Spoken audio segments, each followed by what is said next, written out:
and whenever you want to go. Hi, my name is Alexander Joseph Francis Zidell. I was born February 23rd, 1930. That's 82 years ago. Now, you want me to continue? Yeah. I joined the Air Force. I wasn't enlisted in December of 1950.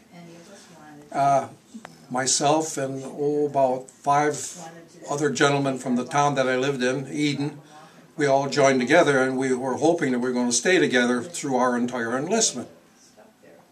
One of the first things I remember about joining was a train ride through Louisiana. We went from Buffalo, we went south, some direction south, and when we got to Louisiana, we turned west to go to Texas. So that's where our basic training was, in Texas. And one thing I remember, it was early in the morning. I got out on the back of a car and looked around, and I saw that there was segregation, where the colored people had separate bathrooms and the white people had separate bathrooms. And it kind of amazed me because I didn't realize it. When we got to Lackland Air Force Base, where our training was, it was very crowded, and we had breakfast and lunch and dinner. We had eggs almost every meal. They didn't have barracks at that time. We didn't have barracks. We had to live in a tent because they were so overcrowded. But anyway, when they were processing and making different groups, why, most of our gentlemen that I enlisted with was in one group, and I was kind of held back, but they motioned me to come on, so I joined that first group. Well, what happened because of doing that, I lost my records. So they were all shipped out. They went to Texas, and 2 weeks later they finally found my records, and I lucked out, and I went to electronics school. I went to an air base, Scott Air Force Base, right outside of St. Louis, Missouri, and I stayed there for 1.5 years studying electronics. After electronics, we went to Chandler Air Force Base in Arizona, where I stayed for 3 months. And after Chandler, I went to Norton Air Force Base in California, where I stayed until the war called us to go out to Korea. As from Norton Air Force Base, we had to go up to San Francisco, where we embarked on a ship, and we were heading across the ocean. By the time we got to about Honolulu, which was in the middle of 1953, the war was over. So we continued on. We were supposed to go to Korea, but we didn't get there. We wound up at Clark Field in the Philippine Islands. We were there, and all our job was doing, we were repairing electronic equipment for airplanes and stuff like that. At that time, France was having a war in French Indo-china. And somehow or other, we got hoodwinked into going to do temporary duty in French Indo-china. Prior to going there, they said, well, you're not going to be involved in the war at all. You're just going to be a support group. We're going to be just fixing their airplanes, fixing their equipment, etc. and so forth. Because they had all the airplanes that the U.S. built was donated to France, and so we knew how to repair them. We weren't going to be involved in the war, but they gave us all a rifle and 2 clips of ammunition, and they taught us how to use a machine gun. I said, oh, we're not going to be involved in the war. Oh, okay. But anyway, we flew over in what they called, at that time was called a flying boxcar. It was a airplane that had 2 engines, and it had 2 twin tails, but a big pod in the center of it. And we had to fly over the South China Sea. On the way over, we hit some turbulence, and the pilot and co-pilot says, okay guys, you better put on your parachutes because we don't know if we're going to be able to make it.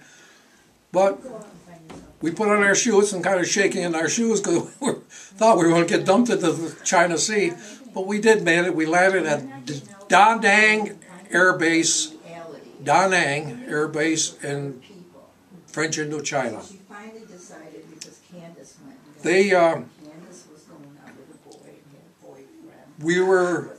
When we got there, we were put into quarters where the hospital was, because there was a fence around it and it was guarded. But we got our weapons and our ammunition, placed them underneath our beds.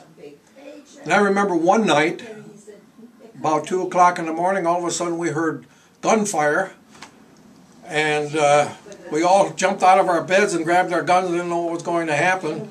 And come to find out that the guard, which was guarding us in one of the outposts there, had saw some stray animal and he was shooting at a stray animal. But Da Nang was quite a ways away from the hills where all the Viet Minh, I think they were called, were stationed. And the only thing that might happen is that they would barrage us with infantry, but we weren't afraid of being attacked by any human being. One of the incidents that happened there was we were kind of free to leave the base and go visit the town, etc., and so forth. But we had to be at bed check by 10 o'clock every night.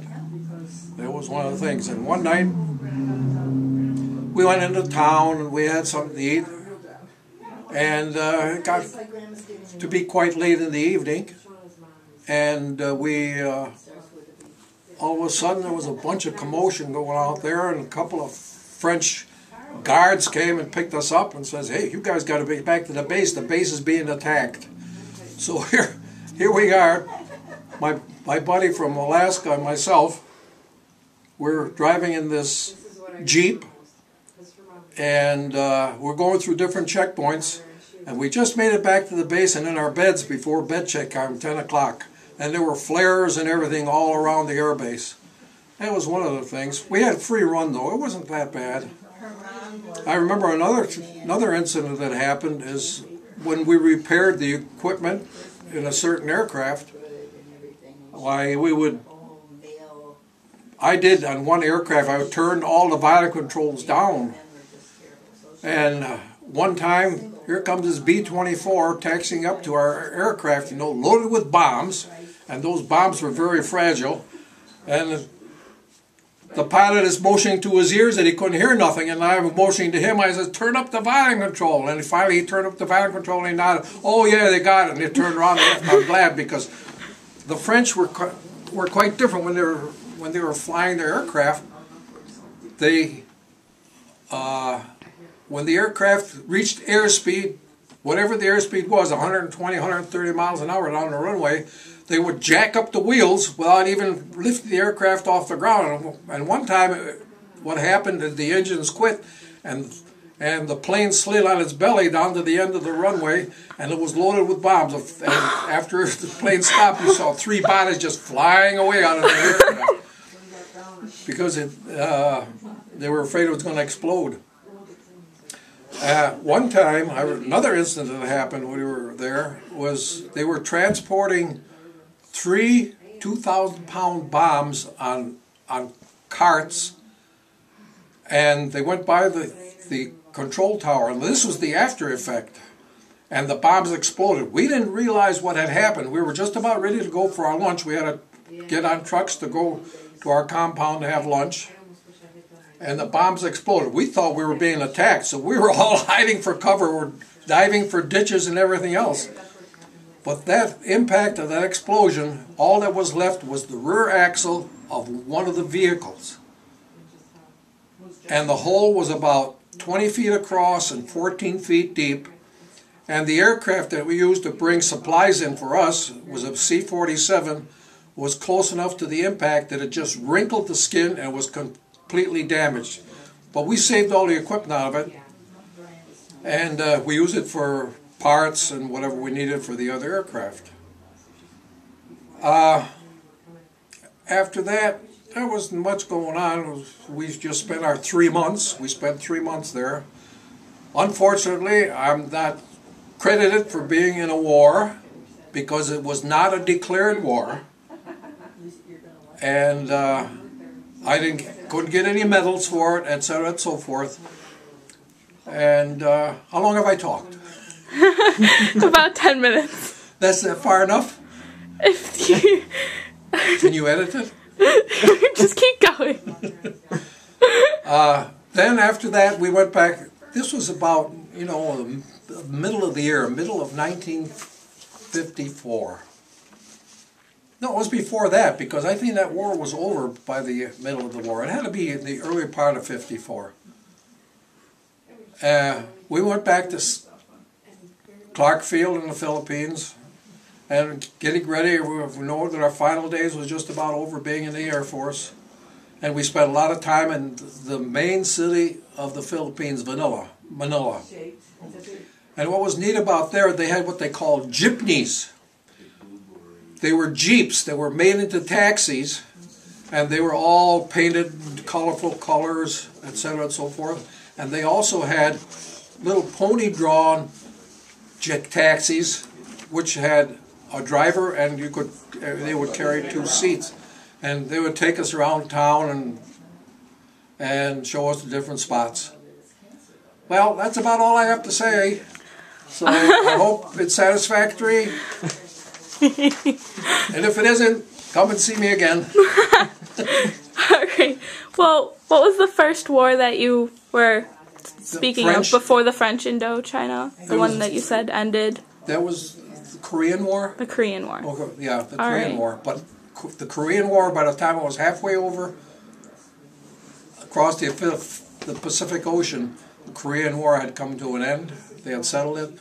Then we went to the Philippines, and then they sent us to French Indo-china. Oh, all right. Okay. Well, thank you. Thank you.